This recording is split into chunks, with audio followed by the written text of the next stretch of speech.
नमस्कार शेतकरी बांधवांनो, लाडकी बहीण योजनेचा जो हप्ता आहे वितरित केव्हा होणार आहे, सर्वांचा हा एक प्रश्न विचारले जात आहेत. यामध्ये लाडकी बहीण योजनेचा 17वा हप्ता आपल्या खात्यावरती केव्हा जमा होणार आहे?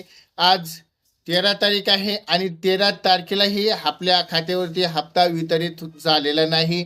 पण आपण बघत आहोत की या अनुषंगाने की हा 17वा हप्ता आहे. 17वा हप्ता आपल्याला येत्या 2 दिवसात जर आपल्या खात्यावरती वितरित झाला नाही, तर आपल्याला या हप्ता आपल्याला नंतर भेटू शकतो. 20-22 या तारखेच्या पुढून लाडकी बहीण योजनेचा हप्ता भेटू शकतो.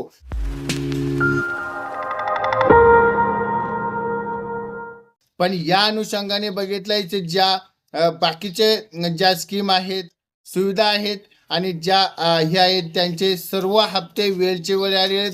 पण लाडकी बहीण योजनेचा जो हप्ता आहे तो अजूनही वितरित झालेला नाही. त्याचा GR आपल्या समोर आलेला आहे. GR पण आपण मागच्या व्हिडिओत बघितलेला आहे. पूर्ण माहिती या बघितलेल्या आहेत.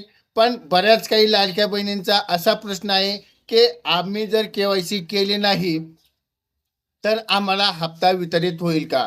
तर यामार्फत आपण बघूयात की जर तुम्ही KYC केली नसेल किंवा KYC तुमची अधुरी असेल, तुम्हाला KYC करताना काही अडचणी आल्या असतील आणि वडील आणि पती नसतील, ज्यांचे एक KYC बाकी असेल, त्यांना कुठलीही अडचण नाही आणि हा डिसेंबर महिन्यामध्ये सर्व लाडक्या बहिणींना हप्ता वितरित होणार आहे.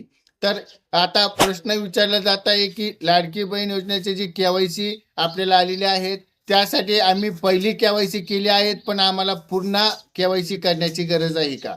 तर ज्या महिलांनी पहिल्यांदा KYC केली असेल, त्यांच्या सक्सेसफुली मेसेज आले असेल, तुमचे आधार नंबर, वडिलाची जे असेल किंवा तुमच्या पतीचे OTP टाकून तुम्ही जात वर्ग असेल, जे पर्याय असतील ते पर्याय जर योग्य प्रमाणात जर तुम्ही योग्य माहिती भरली असेल, तर तुम्हाला कुठलीही KYC करण्याची गरज पडणार नाही.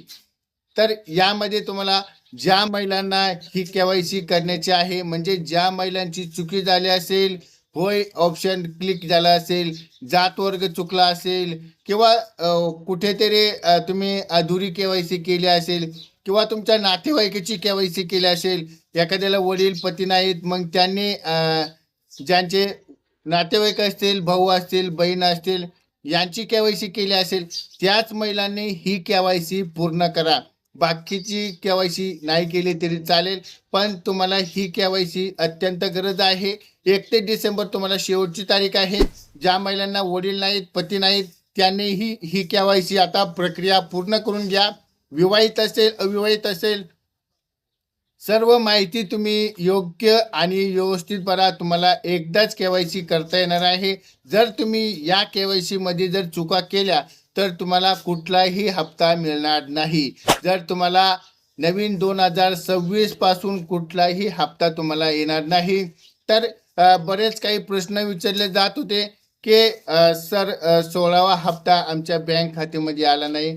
तर त्या महिलांसाठी हा आहे की बँक सेटिंग असेल, बँकेची KYC असेल, लाडक्या बहिणीची KYC असेल, आधार अपडेट असेल, आधारला मोबाईल नंबर असेल किंवा तुमचे जे पॅन कार्ड असेल, पॅन कार्डमध्ये मोबाईल नंबर लिंक करून ठेवा, आधार कार्डला जोडून ठेवा आणि पूर्ण माहिती तुम्ही क्लिअर करून ठेवा. आणि यापुढे तुम्हाला जिथून पुढे पूर्ण तुम्हाला हप्ते येतील.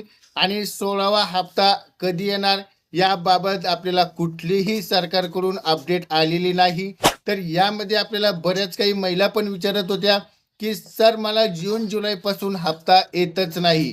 तर या माध्यमातून तुम्ही जून जुलैचा हप्ता आहे त्यात बाबत कुठलेही अपडेट आपल्याला आलेली नाही. ज्या महिलांना जून जुलैचे हप्ते भेटले नाही त्याही महिला वंचित आहेत. अजून कुठलेही सरकारने अपडेट दिलेले नाही. पण आता ज्या अनुषंगाने बघितले की लाडकी बहीण योजनेचा 16वा हप्ता आला नाही, 13वा 14वाही हप्ता आला नाही, मग ह्या महिलांना हप्ता मिळणार आहे का नाही? यामध्ये जर तुम्ही या सोशल नेटवर्कच्या माध्यमातून कमेंटच्या माध्यमातून जर प्रतिसाद दिला, आवाज उठवला, तरच तुम्हाला हा हप्ता मिळणार आहे.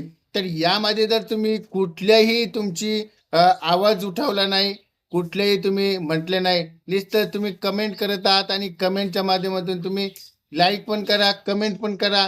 अशा तुम्ही आवाज उठवल्यानंतरही तुम्ही सोशल नेटवर्क असेल, न्यूज रिपोर्ट असेल, या माध्यमातून तुम्ही जाऊन या प्रत्यक्षात तुम्ही आवाज उठवला पाहिजे. आणि आवाज उठवल्यानंतरच तुम्हाला जून जुलैचा असेल 16वा हप्ता काही महिलांना आला नाही, त्यांचाही हा प्रश्न आहे. तर अजून 17वा हप्ताही वितरित झालेला नाही. तर बऱ्याच काही महिलांचा मला एक प्रश्न आढळला आहे, की सर आम्ही KYC करताना आमचे जे नाही आहे, वहीवरती क्लिक होत आहे, नाहीवरती क्लिक होत नाही. तर ज्या महिलांसाठी आहे त्या महिलांनी एक काम करा, की जे तुमचं क्रोम ब्राउझर असेल किंवा ब्राउझर असेल ते अपडेट करा, पुन्हा एकदा प्रयत्न करा आणि तरीही तुम्हाला तोच प्रॉब्लेम येत असेल तर तुम्ही आपल्या सेतू कार्यालयामध्ये जाऊन तेथे तुम्ही KYC करून घ्या. एकदम अत्यंत सोपी पद्धत आहे आणि या जर तुम्हाला जमत नसेल तर सेतू कार्यालयात संपर्क साधून तुम्ही KYC करून घ्या. अशाच काही जे प्रश्न असतील तुमच्या कमेंटच्या माध्यमातून आम्हाला कळवा आणि अशी छोटीशी अपडेट होती, त्या माध्यमातून आपण व्हिडिओ बघितलाय. हा व्हिडिओ आपल्याला आवडला असेल, बरेच काही प्रश्न महिलांचे सुटले असतील, तर या व्हिडिओला लाईक करा आणि अजूनही कुठली शंका राहिली असेल तर कमेंटच्या माध्यमातून आम्हाला कळवा. भेटूयात पुढच्या व्हिडिओमध्ये. तोपर्यंत धन्यवाद.